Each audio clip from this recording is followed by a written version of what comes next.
Dá para começar, né?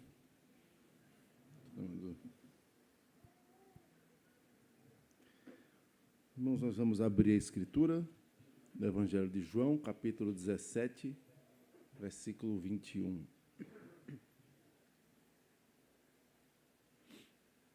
João 17, versículo 21.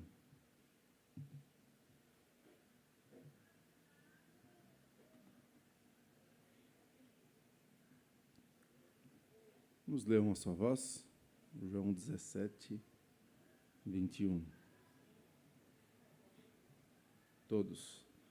Para que todos sejam um, como tu, ó Pai, o és em mim e eu em ti, para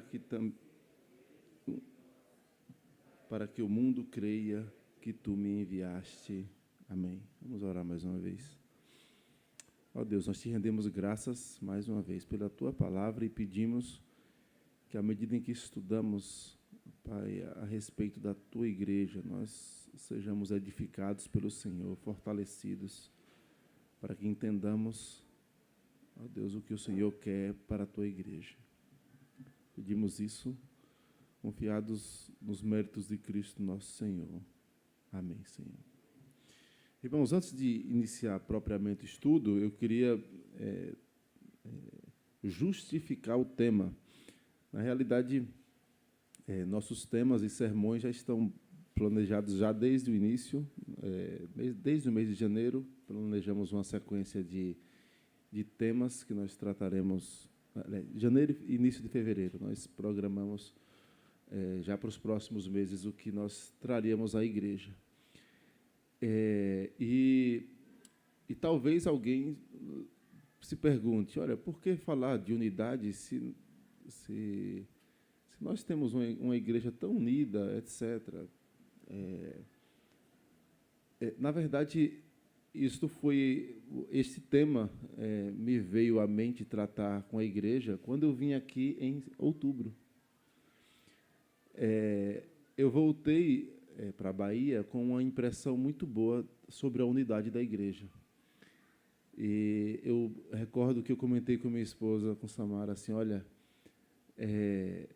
nós geralmente somos tentados nas áreas em que somos mais fortes.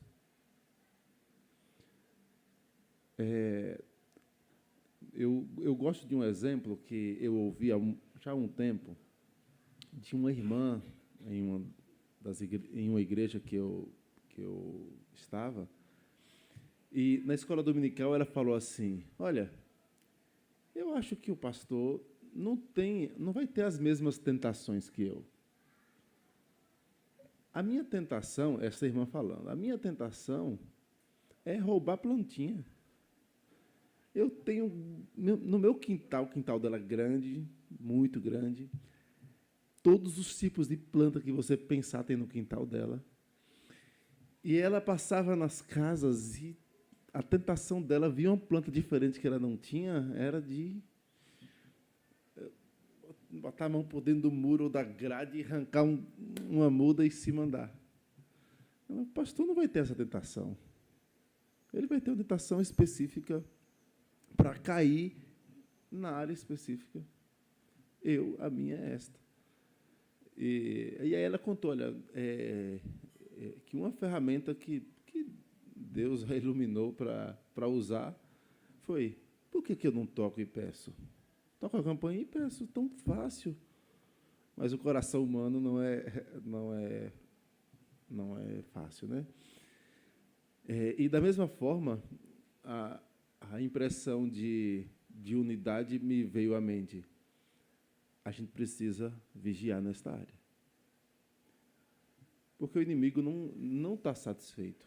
Ele não vive satisfeito quando você vê um povo que vive em comunhão, com unidade, buscando ao Senhor, mesmo com suas falhas naturais, mesmo com falhas na área da unidade, porque uma igreja perfeita na área da unidade não existe, só no último dia, quando o Senhor aperfeiçoar todas as coisas. Mas nós precisamos, de fato, fincar os nossos pés nas bases corretas quando pensarmos na unidade. E aí nós vamos falar um pouco sobre a igreja, sobre a comunhão. E na parte mais central do estudo, eu uso como referência o livro 4 das Institutas da Religião Cristã de João Calvino. Ele traz no livro 4 um compêndio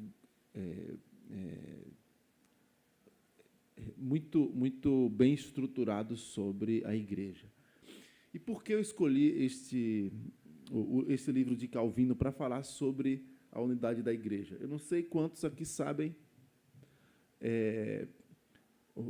Hoje à noite eu vou mencionar sobre isso também na introdução, mas a igreja presbiteriana, ela é, na realidade, uma igreja calvinista. Ok, eu já sabia disso, mas não sei se você sabe disso, a origem dela se dá com John Knox, estudando com Calvino diretamente no seminário que Calvino criou em Genebra. Depois que ele forma em Genebra, o John Knox vai para a Escócia plantar o sistema calvinista. Na Escócia, ele é chamado de presbiterianismo. Então, falar calvinismo e presbiterianismo é quase um sinônimo, é a mesma coisa. E como entender como Calvino extrai da Escritura o modelo de como a igreja deve pensar, viver e entender a unidade é, de fato, bastante importante para nós. Dito isso, eu começo com uma citação dele mesmo, do próprio Calvino. Nunca houve algum período de tempo, desde a criação do universo, em que o Senhor não tenha mantido sua igreja. Também jamais haverá um tempo, até a consumação do mundo, em que ela não se faça presente. Nós começamos assim porque alguns pensam que a igreja é fruto da imaginação humana. Foi uma invenção de homens. Não, eu sou crente, eu creio na Bíblia, eu creio em Jesus, eu creio em Deus, eu creio na Trindade. Mas igreja não, igreja foi coisa de homens. Homens egoístas querendo dominar ou com a ideia de controlar as mentes.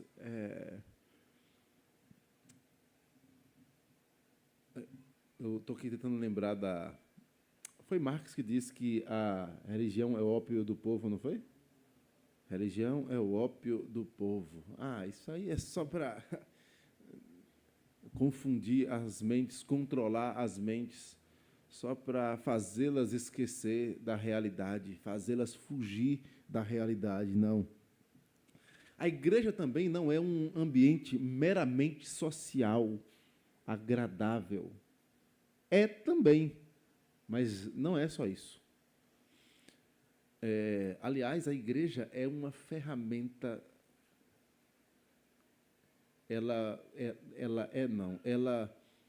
No seu modo de viver o Evangelho, ela possui uma ferramenta social que freia muitos males. Se você estudar um pouco sobre o suicídio, por exemplo, você vai perceber que quem não tem rede de contato, uma rede de apoio, tem muito mais facilidade de praticá-lo. E a igreja em si, e eu estou falando aqui só da parte social, tirando Bíblia, tirando tudo, só a convivência e as ligações de amizades, de suporte que você tem neste instrumento dado por Deus, são fortíssimos para frear este mal. Não estou dizendo que o objetivo final dela é esse. Não, eu só estou mostrando que alguns pensam que é isto aqui. É tanto que, de fato, até alguns psicólogos que são ateus, que não temem ao Senhor, recebem casos assim, casos difíceis, eles recomendam algum convívio social, que seja uma igreja. Ela está nem pensando na fé, está pensando no paciente ter uma rede de apoio sólida. E igreja promove isso com todos os seus defeitos. Mas a igreja não é só isso. Se você vive a igreja pensando nela como uma rede de apoio somente, é legal, lá eu tenho ajuda, lá eu vou porque eu gosto das pessoas, as conversas são boas, são saudáveis. Isso não, de fato, não é. Um ambiente propício para criar os filhos. Irmãos, eu já fui diácono, e eu me recordo que tinha um homem, não era um senhor, não, era um homem, era jovem, e ele, todo domingo, levava a filha dele para a igreja e entregava para a gente, diáconos, e ia-se embora. A princípio, a gente ficou meio sem entender, depois, eu não me recordo, mas eu lembro que o departamento falou, a gente não pode receber assim, não, a gente não sabe quem é, não tem telefone. A pessoa simplesmente sabe, rapaz, ali é o ambiente social perfeito para eu criar minha filha. E ele ia lá todo domingo e levava a filha dele, porque pensava na igreja provavelmente como um bom ambiente social, moralista, princípios bons de honestidade, verdade, justiça. Eu sei que ali meu filho, minha filha vai estar num lugar seguro. Irmãos, a igreja não é só isso. Talvez poderíamos dizer que a igreja tem isso como uma ferramenta, mas igreja não é isso. Se você está atrás disso, vai para o Rotary Club, vai para o... tem vários clubes aí de amigos que fazem isso. Se a igreja for só isso, você está perdendo o seu tempo, está no lugar errado. A igreja não é só isso. Calvino fala da igreja, irmãos, como sendo um plano divino, e ele mostra a necessidade da igreja de tal modo que ele chega a falar como a mãe dos fiéis, a mãe dos que creem, porque é por meio da igreja que nós tivemos o acesso à Escritura, no sentido de... foi a proclamação, o trabalho missionário das igrejas, que nós tivemos acesso a esse evangelho que perdura, porque Deus escolheu este meio. Ele continua dizendo também que, além da fé ter sido gerada em nós através desse ministério que passa pelos séculos da igreja pregando a palavra, ele fala que a fé não se sustenta sozinha, sem o ministério da igreja. Como não? Olha, Deus não converte você. Eu sou crente agora, me converti, sou servo do Senhor e pronto, acabou. Eu contei aqui sobre o Adoniran Judson, missionário na Birmânia, que é a atual Mianmar, o país. Ele chegou lá, espalhou uns panfletos e com o título Quem é Jesus? E com versículos traduzidos, mal traduzidos ainda, porque ele mal sabia o idioma, e espalhou pela cidade esses folhetos evangelísticos de versículos sobre quem é Jesus. E algumas pessoas se converteram. Mas ele só soube da conversão destes aproximadamente 14 anos depois. Mas estava lá aquele povo sedento, a gente quer saber quem é Jesus. A gente viu aqui, a gente está reunindo, e a gente fica só lendo isso aqui, quem é Jesus, e não sabe o que fazer. Até que, 14 anos depois, acham o Adoniran Judson, e o Adoniran Judson vai alimentá-los com a palavra, porque era um pregador da palavra. E aí Calvino vai dizer que Deus, na sua soberania, escolheu ser deste modo, de que nós dependamos de ministérios externos para o alimento da fé.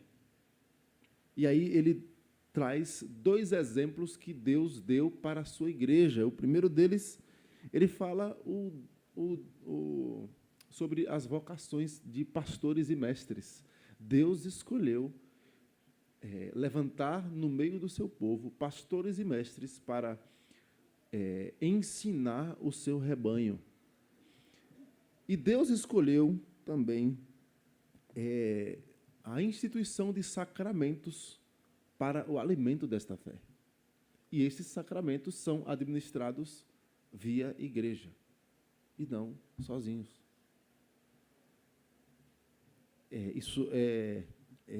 Isso nos faz repensar qualquer vestígio na mente de viver a fé sozinho, longe da reunião, do ajuntamento solene do povo de Deus. Os desigrejados, nós vamos perceber ao longo do nosso estudo que os desigrejados não têm justificativas para se manterem longe. Se eles creem na Escritura, se creem que Deus é o Deus que revela a sua vontade por sua palavra, viver longe da igreja na verdade, uma anomalia. É possível alguém ser salvo e viver apartado da igreja? Eu diria, é possível. O ladrão da cruz não teve tempo de ser batizado, de receber o sacramento do batismo, de participar da ceia do Senhor, de participar do ajuntamento solene. Mas é estranho alguém ser resgatado pelo Senhor e não desejar ardentemente viver junto com o povo resgatado. Eu comparo a uma guerra. Você liberta um prisioneiro, tem 10 prisioneiros lá, você liberta os 10. Eu duvido que cada um vai para um canto diferente para procurar a sua casa, ou se os 10 não vão querer andar juntos e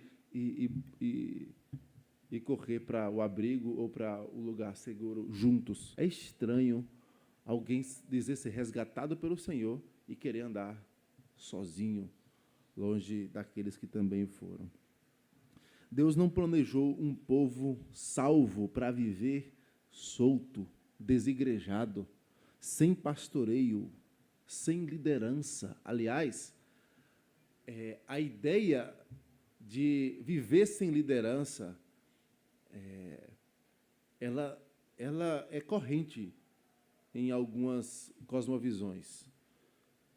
Mas a ideia bíblica, ou a ideia de liderança é bíblica. Nós não vamos viver em nenhum momento da história sem liderança.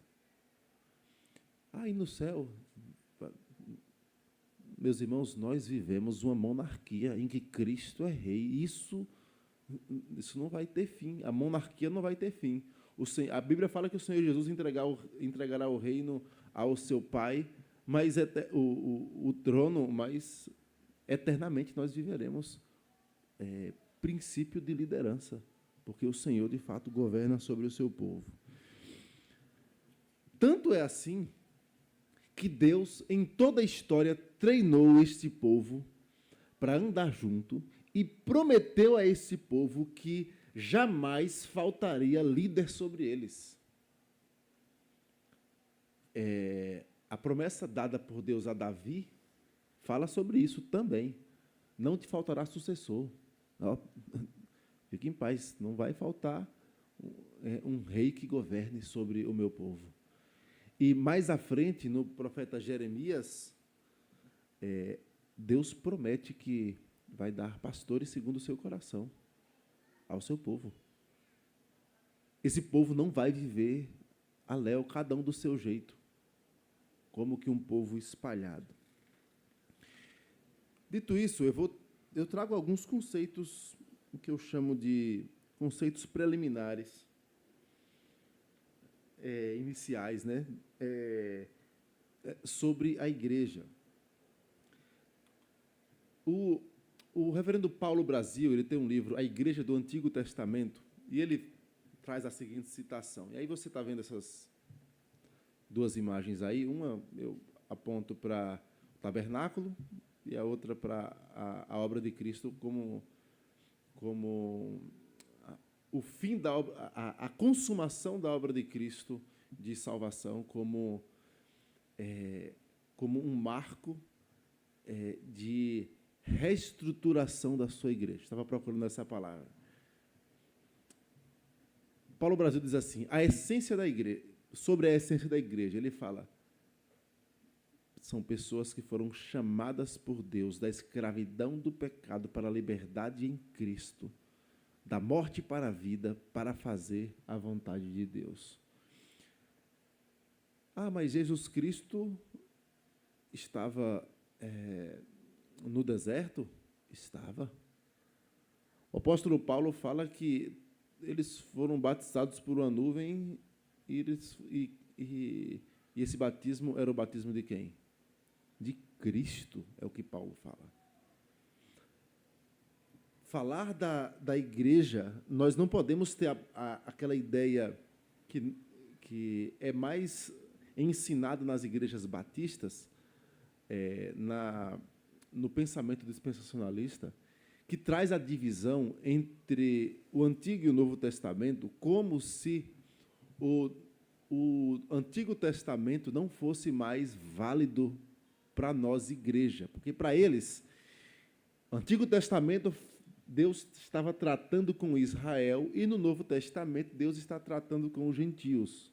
Então, há essa visão que secciona e pensa que a igreja surgiu com Jesus Cristo e não antes do Senhor Jesus. A igreja foi fundada pelos apóstolos por causa da obra de Cristo, e assim eles pensam.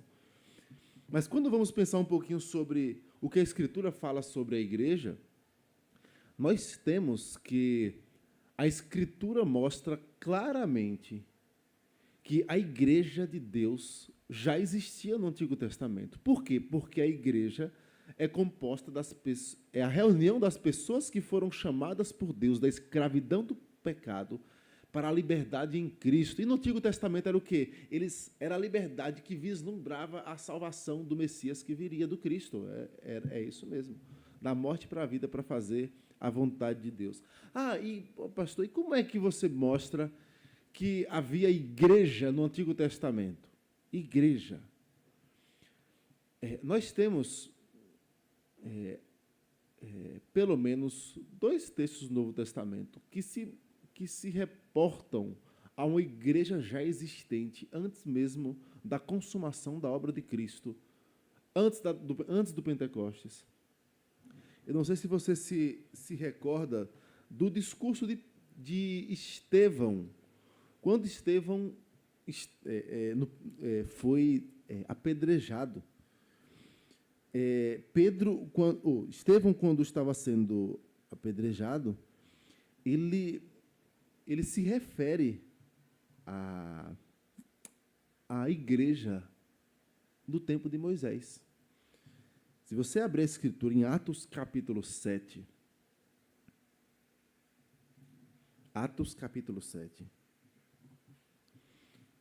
é um versículo que, se você quiser, você pode grifar na sua Bíblia, porque ele é, de fato, um versículo-chave. Por que ele é um versículo-chave? Porque tem uma palavrinha na língua grega aí, que é a palavrinha eclesia. Lembra, você já ouviu o termo eclesiástico? É igreja.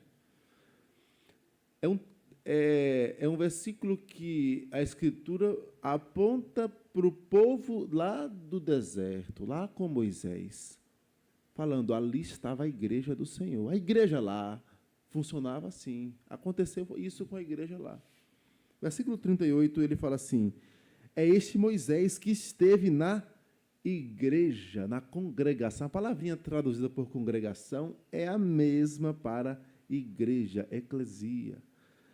Esteve na igreja no deserto, com o anjo que ele falava no Monte Sinai, e com os nossos pais, o qual recebeu as palavras vivas para nos transmitir.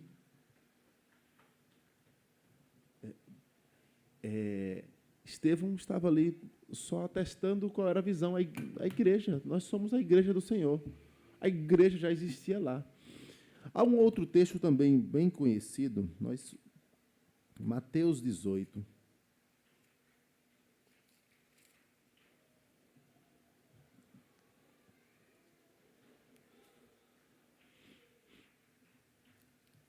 Mateus 18.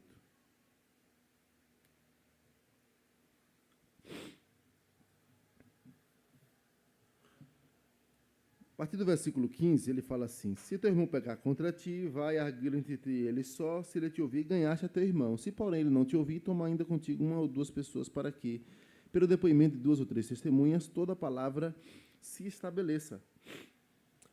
Esse versículo aí está falando da lei, tratando como o povo de Deus deveria agir com o faltoso. Ele está citando Deuteronômio, talvez no seu rodapé deve ter aí. E se ele não atender, dize-o a quem? Está como aí? A igreja. Opa, mas lá na frente Jesus falou para Pedro assim: tu és Pedro e sobre esta pedra edificarei a minha igreja. Mas ele está falando de algo ali que já era corrente. Como diz a igreja, Senhor, se a igreja nem existe ainda? É porque a igreja já existia. Diz-o a igreja e diz-o a liderança da igreja. Quem era a igreja ali? A igreja visível, ela se, a palavra melhor não é misturava, se confundia, no bom sentido, com a nação de Israel. A nação de Israel era, eu vou usar o termo, era representante da igreja visível. Mas não era o fato de nascerem em Israel que os fazia ser povo de Deus na sua essência. Estou procurando os termos para que você não se confunda. Por quê? Porque Paulo fala assim: nem todo que nasce em Israel é israelita de fato. Não era o fato de... Da mesma forma é hoje, não é o fato de você nascer na igreja presbiteriana que você é um servo de Deus. Isso aqui é um tanto óbvio isso. Mas para Israel também era do mesmo jeito. Por quê? Porque Israel era igreja do Senhor. Dito isso, nós não podemos ter essa visão de que Deus tem que Deus fez um plano B. Nós temos Israel e agora nós temos a igreja. Não, Deus sempre teve a igreja. A igreja era composta de quem? No Antigo Testamento? É uma pergunta. Quem eram as pessoas que compunham a igreja visível? O povo de Israel. Mais quem?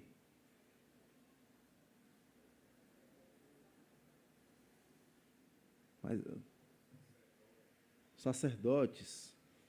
Estou falando de povo mesmo, povo, nação. Quem é que compunha a igreja? Quem é que fazia parte da igreja? Vou melhorar a pergunta. Quem poderia fazer parte da igreja? Era só Israel?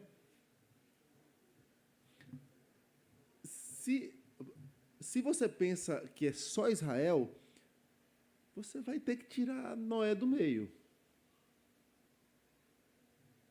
Porque Noé não era israelita, Noé vem antes, e agora? Enos, daí começou a se invocar o nome do Senhor. Israel nem sonhava em existir.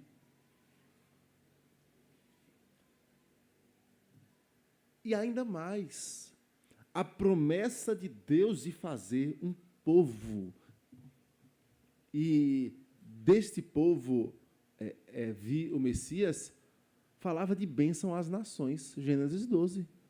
Em ti serão benditas todas as famílias da terra. Então, e os estrangeiros? Eu gosto demais da expressão de Salomão, quando ele dedica o templo em oração ao Senhor, e ele fala assim na sua oração: Senhor, também o estrangeiro que não for do teu povo de Israel, se voltar para esta casa e orando e buscar o Senhor, responde o Senhor dos céus, tal. E ele fala assim: a fim de que todos os povos da terra temam o teu nome como o teu povo de Israel. Então, o plano de Deus nunca foi salvar só uma nação. Essa nação era um meio pelo qual Deus forjaria um povo para dele vir o Messias, que morreria pelos gentios dali para frente e dali para trás. O autor aos Hebreus vai falar da morte de Cristo como expiação daqueles que viriam a crer nele e dos que nasceram antes da sua obra.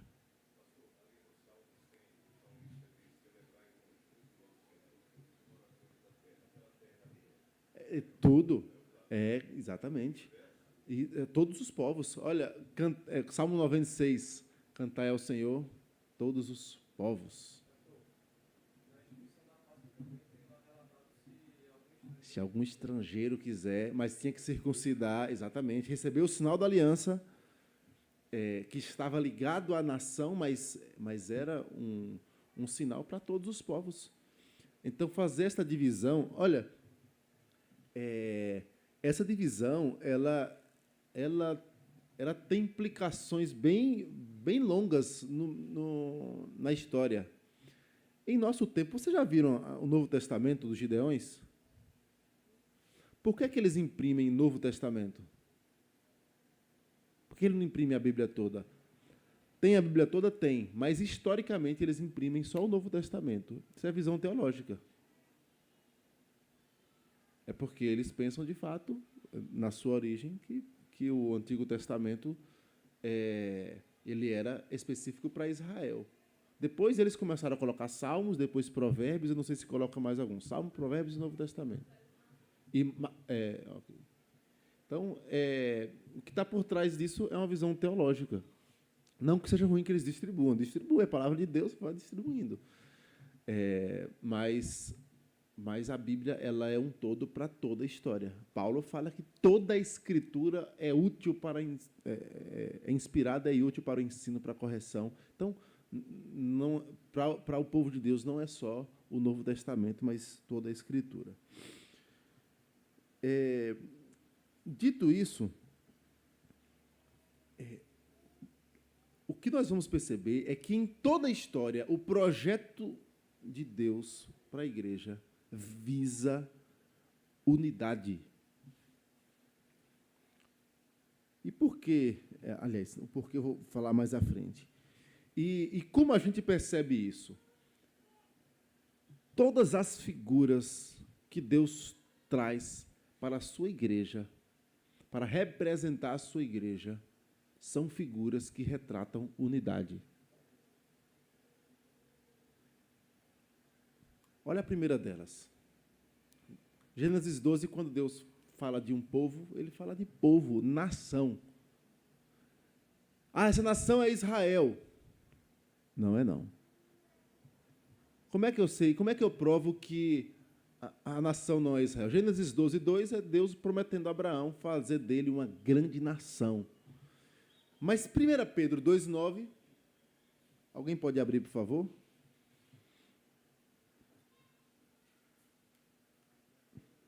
Como é que diz lá?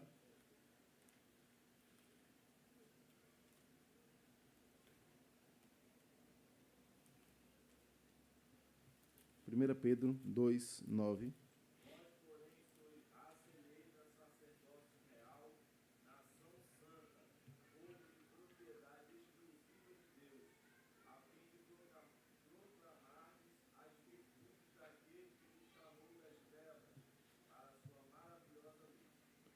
Lê o 10 também, por favor.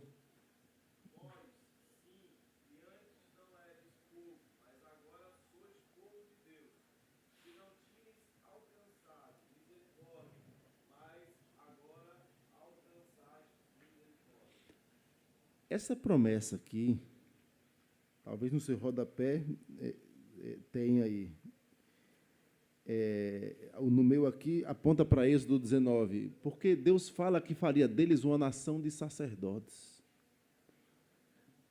E aí Pedro vai dizer, sabe aquela promessa dada lá atrás para Israel? Não era só para Israel. Vocês nem eram povo de Deus. Gentios está aí. A carta é escrita para os eleitos forasteiros da dispersão, Galácia, Capadócia, Ásia, Bitínia. Capítulo 1, versículo 1. Igrejas oriundas, provavelmente, no Pentecostes, possivelmente, pessoas que estavam no Pentecostes e plantaram as igrejas nas suas nações quando voltaram para a sua terra natal. E igrejas que tinham gentios também. E aí Pedro fala para eles, olha, vocês nem eram povo de Deus, mas agora vocês são povo de Deus. A nação santa que apontava para a nação de Israel, não como nacionalidade em si, mas como o povo a quem Deus deu os oráculos, como Paulo fala na sua carta.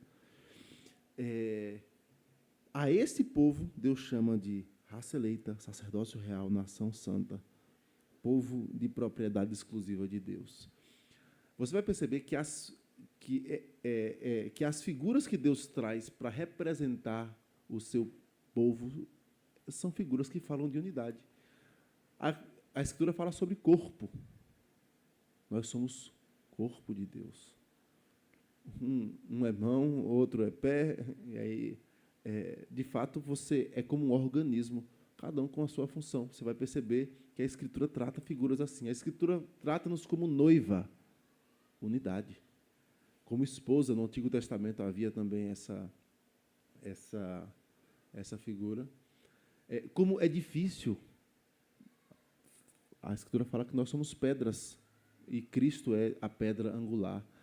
A Escritura trata como igreja, como a reunião desse povo. A Escritura trata a gente como rebanho e Ele como nosso pastor. A Escritura trata a gente como videira.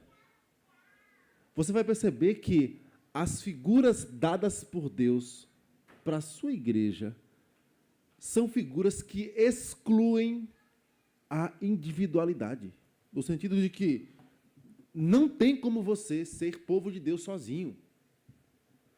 A Bíblia trata, por exemplo, como nós somos templo do Espírito Santo, habitação. Os textos que falam de nós como templo falam de coletividade. Não é a ideia de que você sozinho é a igreja do Senhor. Porque o povo de Deus tem a relação com mais de um e com unidade. E a esse povo, Deus não pegou assim, vou juntar um povo agora, vou formar um povo e vou deixar eles na criatividade deles para eles fazerem o que eles quiserem. Vamos ter uma ideia, vamos fazer tal coisa. Não, Deus não abandonou esse povo à mercê da sua própria criatividade. E aí nós vamos perceber, por exemplo, que Deus dá algumas ferramentas. Por exemplo, o culto. Por que é que Deus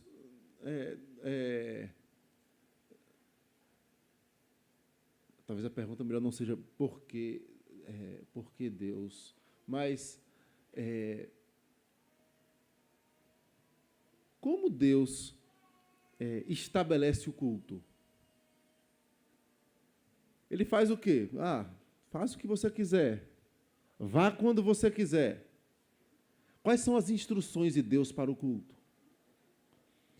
Eu já mencionei isso aqui. E aqueles que são povo de Deus precisam perceber que culto é a única, olha o que eu estou dizendo aqui, é a única programação em que Deus ordena que você vá. É a única. Você tem que ir para a programação da UMP? Tem que ir, vá. É bênção para a sua vida. Você tem que ir para a programação da SAF? Vá. Você tem responsabilidades, vá. Mas na Bíblia, o que ficou para nós de programações ordenadas e convocadas por Deus, nós só temos uma, é o culto. Enquanto você não perceber que você tem obrigação de vir para o culto, Você deve culto a Deus. Você vai tratar o culto como... Você não vai desfrutar do culto como, de fato, ele traz deleite. Porque você não entendeu o que é o culto. Culto é a convocação de Deus para que o povo remido pelo sangue de Cristo se reúna para, na unidade que reflete a glória de Deus, adorá-lo em espírito e em verdade. Não é que você vai, eita, eu vou ter que ir porque é o jeito. Igual você, às vezes, faz o seu trabalho na segunda-feira. Eita, rapaz, podia ser sexta hoje, não é? Eu vou, mas é porque eu tenho que ir mesmo, bater meu ponto lá, senão o patrão não me paga. Não é assim. Na verdade, é uma via de mão dupla. Nós somos criados para adorar e para gozá-lo para sempre, receber dele toda a alegria, todo o gozo. E no culto nós experimentamos desta via de mão dupla, nós adoramos e Deus nos dá o prazer da adoração. Nós falamos com Deus e Ele nos alimenta, Ele nos revigora. Mas o ponto que eu quero destacar é que a principal ferramenta de unidade que Deus deu para o seu povo foi o culto. Olha, eu não vou para o culto hoje porque eu estou muito triste, porque... Meus irmãos, então você perdeu de vista que, de fato, o local em que você deveria ir era o culto. É porque você está triste que você deve ir ao culto. Eu não vou porque eu briguei com o irmão fulano e não quero nem olhar para a cara dele, ou então eu estou muito machucado. Mas o local em que você deveria vir era o culto. É porque você talvez não tenha percebido a importância do culto. E aí vem o desigrejado. Não, eu sou crente, mas eu não vou... Tem algo de estranho nessa fé. Porque Deus escolheu um povo e ordenou que esse povo se reunisse com unidade. O culto é a maior expressão de unidade. Eu já disse também que o lugar mais próximo do céu que você chega aqui é o culto. Se não é assim com você, tem alguma coisa estranha na sua fé, na sua visão do culto. Eu espero que todos aqui já tenham experimentado disso, de estar no culto ao Senhor e ser alimentado. E aí, quando vai acabar e você fala assim, rapaz, podia ficar mais um pouquinho. Rapaz, acabou, a hora passou que eu nem vi. Porque você foi alimentado, exortado, Deus toca no seu coração. E acaba o culto, você está naquele momento, você não quer ir embora para casa logo. Por que você não quer ir embora para casa logo? Não é por causa do cafezinho, não.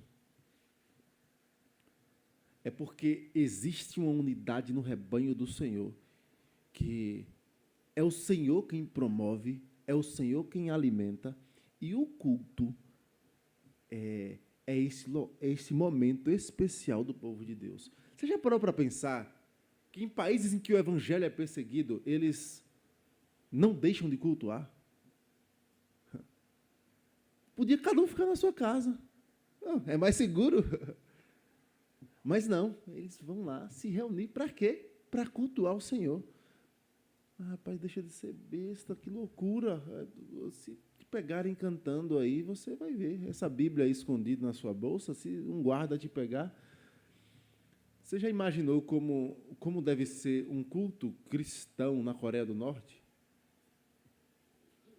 É, se eu não me engano, o pior país em relação à perseguição ao Evangelho.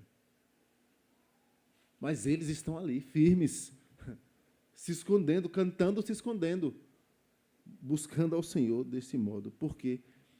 Porque o culto é a ferramenta ordinária da unidade da igreja.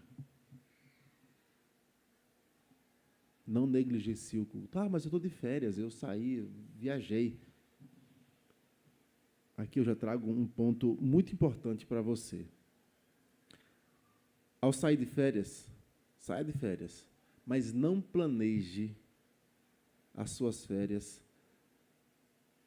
com o planejamento da desobediência. Como é o planejamento da desobediência? Eu vou planejar que no dia do Senhor eu vou desobedecer ao Senhor e não vou cultuar. Já parou para pensar nisso? Vou planejar que nas minhas férias eu esteja numa casa de praia, isolado lá, sem cultuar o Senhor. Você não vai para o céu sozinho, não, irmãos. Você vai para o céu com o povo de Deus. Você não é igreja sozinho. Planeje suas férias para que no domingo você esteja cultuando ao Senhor, onde você estiver. Não tire férias da igreja. Descanse, tire férias, é justo. Mas no dia do Senhor, procure a igreja mais próxima, vá lá, cultuar o Senhor, adorar o Senhor. A igreja, o culto ao Senhor é ferramenta de unidade. Não perca de vista isso. É por isso, é óbvio que no nosso tempo está assim, né? Qualquer resfriado, você fica um tanto constrangido de ir à igreja. Eu lembro que antes da pandemia, você espirrava, ninguém... É tanto que, se você lembrar da nossa história antes da pandemia, era muito comum os pregadores terem lencinhos para espirrar no lencinho. Para estar aqui ou para... Hoje em dia, dá um espirro, você já fica com medo de contato. Mas a gente não pode perder de vista que coisas pequenas não podem nos impedir de adorar o Senhor, de cultuar o Senhor. Eu me recordo, quando eu falo disso, do quanto algumas pessoas, na história da Escritura, lutaram pelo culto. Vocês lembram de Moisés e o povo de Deus? Deixe meu povo ir para fazer o que no deserto? Prestar culto. Eles desafiaram Faraó e o seu exército, irmãos. Não foi somente pela liberdade, não. Se você olhar o texto, você vai perceber que era para culto. E aí Faraó até dá umas sugestões. Deixa as crianças aqui, deixa os jovens, os mais novos aqui, vocês vão só os adultos e velhos para o culto no deserto. E aí Moisés fala assim, nem uma unha ficará aqui no Egito, mas todos vamos adorar o Senhor e cultuar o Senhor. Quando Deus chama Moisés e fala assim, Senhor, que sinal o Senhor me mostra que o Senhor está me chamando para libertar esse povo? Vocês lembram qual era? O sinal é este, é que vocês vão vir aqui e vão me prestar um culto aqui neste monte. O sinal da libertação era um culto. Percebam o quanto a Escritura trata o culto como esta expressão do povo de Deus e adoração, mas como isso é uma ferramenta de unir o povo de Deus. Outra ferramenta que é colocada na Escritura é a oração. Não são poucos os textos que falam de oração uns pelos outros. Nós temos Paulo fazendo isso em muitas das suas cartas. Não cesso de orar por vós. Ou, orem também por mim, para que me seja dada intrepidez ao abrir da boca. Orai uns pelos outros, Tiago fala em sua carta. Muito pode a súplica do justo em seus efeitos. Chame os presbíteros da igreja e orem. Então, aprenda mesmo a orar uns pelos outros, a pedir oração. É ferramenta dada por Deus ao seu povo. Às vezes nós temos vergonha de fazer pedidos de oração eu sei que tem famílias que têm um jeito mais reservado e não gosta de externar alguns problemas, não querem. Mas, irmãos, a Escritura fala para orarmos uns pelos outros. E quando ela fala isso, é de fato porque você tem nas mãos uma ferramenta de aproximação. Se você não tem costume de de, de orar com outra pessoa, de estar junto, você vai perceber o quanto, eu até costumo dizer assim, que o momento em que nós conversamos antes da oração, ele, ele até tão importante quanto a oração, no sentido de que nós vamos conhecer, se aproximar dessa pessoa e ainda ter nas mãos motivos para, depois daquele momento, continuar orando por aquela pessoa. Porque isso aproxima. E quem participa regularmente das reuniões de oração sabe o quanto isso te aproxima de pessoas. Você começa a conhecer mais aquela pessoa. Ela faz o seu pedido. Porque, de fato, é uma ferramenta que aproxima. E aqui eu já abro mais um ponto.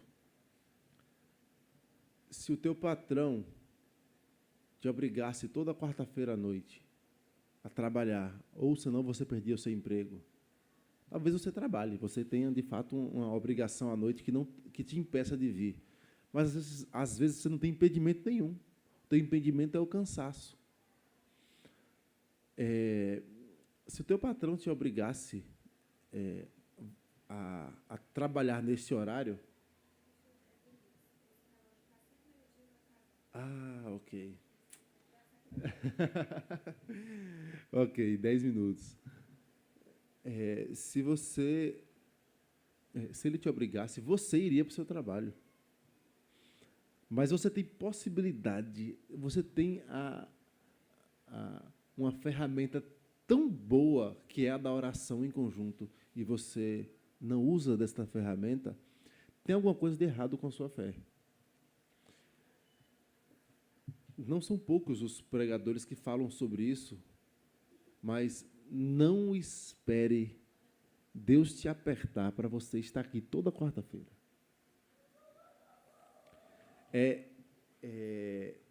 Entre a liderança é comum conversarmos assim. Opa, fulano aqui na igreja na quarta-feira, na reunião de oração, aí tem coisa. Isso é algum problema aí. Porque é muito comum.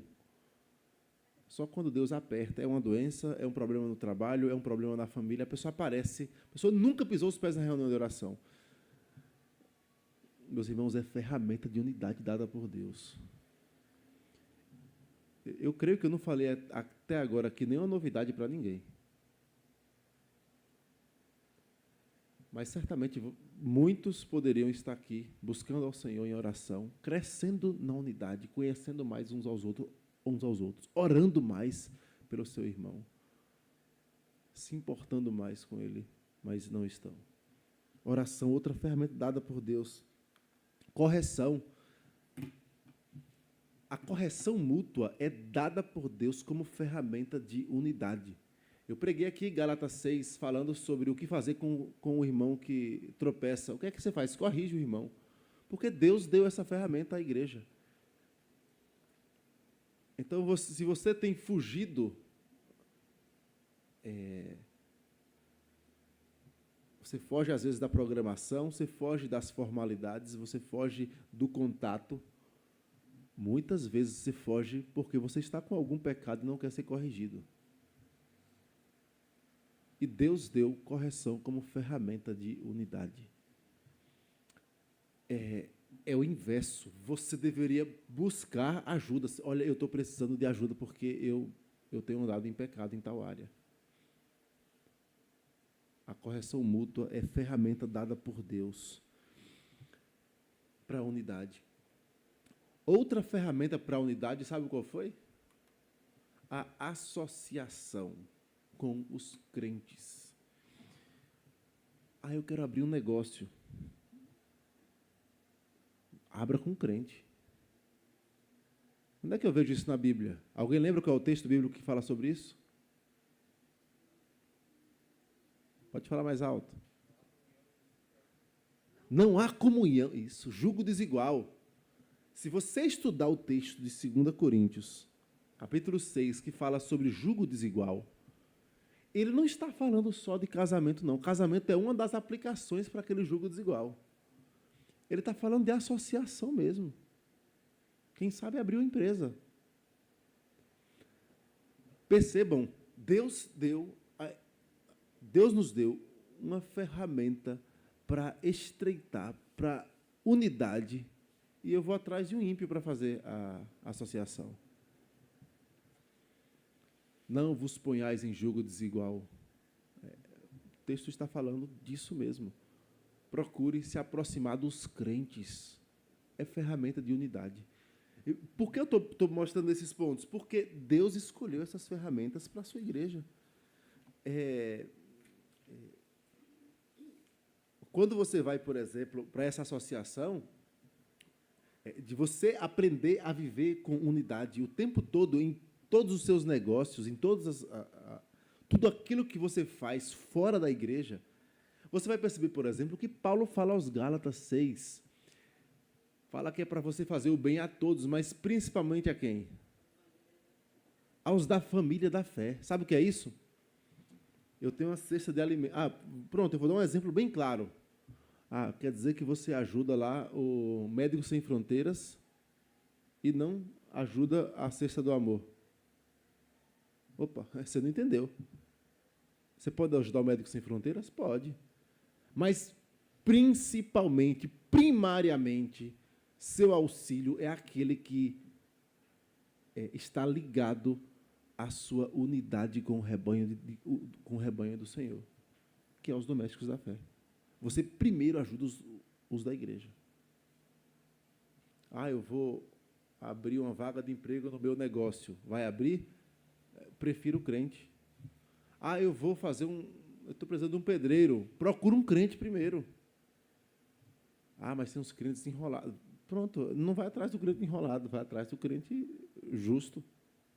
Porque crente enrolado, na verdade, gente enrolada tem em todo canto, não só na igreja. Mas perceba que Deus deu ferramentas à igreja para que ela cada vez mais se entrelace. É para que você se preocupe mesmo com o seu irmão, para que a dor dele seja a sua dor. Por quê? Porque você é um corpo com ele. Deus deu dons. Eu encerro com esse aqui. Esse é um argumento muito forte quando você conversar com um desigrejado. Não, eu sou crente mesmo no Senhor, eu creio na Bíblia, eu creio em Jesus, mas eu só não vou na igreja. Quantas pessoas falam assim? Mas abra a Escritura em Efésios 4, versículos 11 e 12.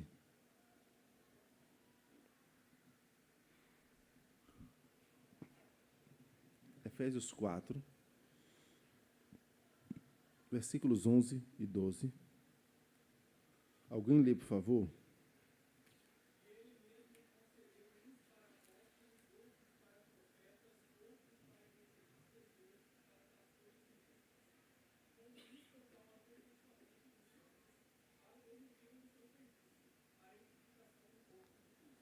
Olha que interessante.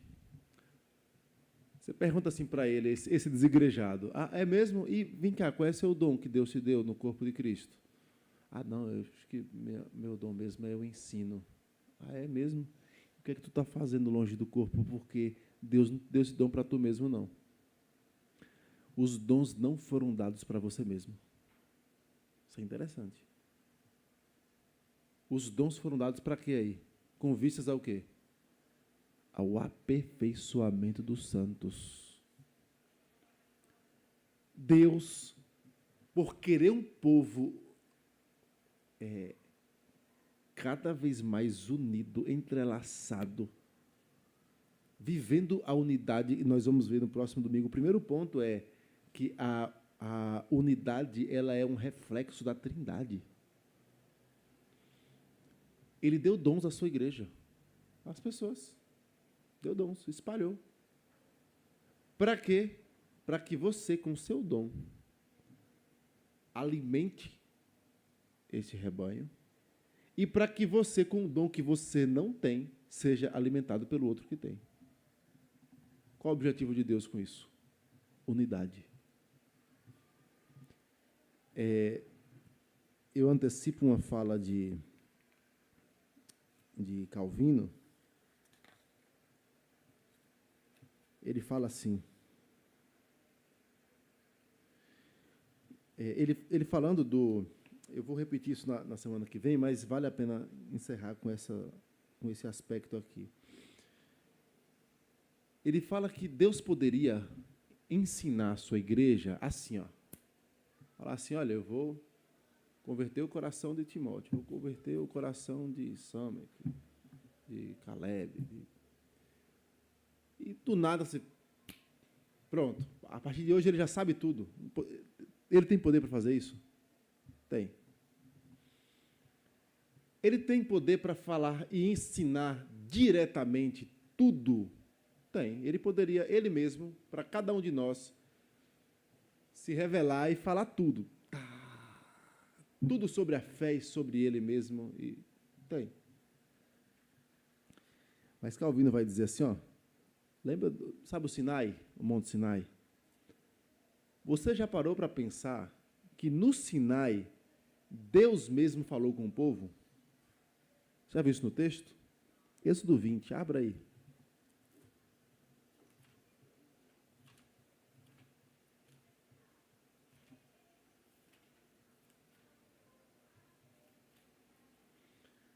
Deus deu as tábuas da lei para Moisés? Deu. Mas o texto traz indícios de que Deus também falou as suas tábuas ao povo. Versículo 25 do capítulo 19 diz assim: desceu, pois, Moisés ao povo e lhe disse tudo isso. Tudo que Deus havia dito para ele. Então, falou Deus todas estas palavras. E aí ele traz os 10 mandamentos. Versículo 18. Todo o povo presenciou os trovões e os relâmpagos e o clangor da trombeta e o monte fumegante. E o povo, observando, se estremeceu e ficou de longe. Opa! Depois que Deus falou, o povo ficou atordoado. Versículo 19. Disseram a Moisés: fala-nos tu e te ouviremos, porém não fale Deus conosco para que não morramos. Aí Calvino, falando sobre isso, vai dizer assim, ó, Deus preferiu nos falar por meio de intérpretes, em vez de nos atordoar em sua majestade e nos fazer fugir dele. Olha o que ele fez. Ele levantou dons no meio do seu povo e falou assim: vocês vão crescer na unidade, um ensinando para o outro. É a natureza humana.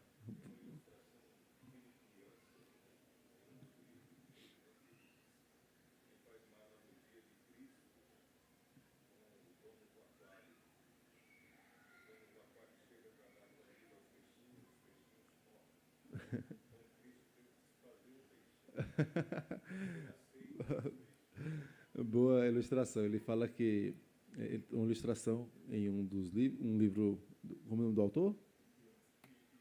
Philip Yancey. E aí ele fala que o dono do aquário, quando vai dar comida aos peixes, os peixes, primeiro eles se espalham, eles fogem do dono. E aí dá comida, quando ele sai, né, que os peixes encostam. E aí ele vai dizer que Cristo se fez como um peixinho para comunicar-se. E, de fato, é essa ideia de Deus... Paulo fala sobre isso, porque ele diz que, quando ele fala da encarnação do Filho, Paulo fala que em Cristo reside corporalmente toda a plenitude da divindade. E o autor aos Hebreus também trata essa ideia de que podemos nos achegar porque Cristo se fez homem e ele, se fazendo homem, ele pode, de fato, ser o nosso representante. Nós podemos, de fato, nos identificar. É por isso que os sacrifícios de animais eram apenas simbólicos, porque eles não representavam, de fato, o que é a humanidade em si. Mas Deus resolveu não viver se revelando diretamente, e aí Calvino fala, para que a gente não fosse atordoado com a sua majestade e fugisse dele. Mas ele resolveu escolher meios assim, tão simples, como os dons dados, do ensino, da misericórdia, e assim os dons que ele dá para o aperfeiçoamento, para que crescêssemos com unidade como um rebanho do Senhor. Nós vamos parar por aqui. Na próxima semana a gente vai tratar alguns pontos. Eu vou antecipar aqui para os irmãos sobre a unidade em si. A unidade como reflexo da Trindade, a comunhão em si, como a questão da unidade, a função pedagógica, que é esse aspecto que eu vou destacar, vou falar o que eu acabei de falar, o pastoreio de Cristo como aquele que faz derivar a unidade do rebanho do povo de Deus, e a disciplina como instrumento de unidade. Nesse aspecto tem um ponto interessante, porque, às vezes, ou nós pensamos que a disciplina afasta, e aí, às vezes, alguns líderes que não gostam de disciplinar, porque acham que a disciplina... Pais fazem isso. Não vou disciplinar o meu filho, senão ele vai ficar triste. Mas não é. A ideia da disciplina é a de aproximar. E isso é dado por Deus com esse fim. Tá bom? Vamos orar ao Senhor para a gente encerrar?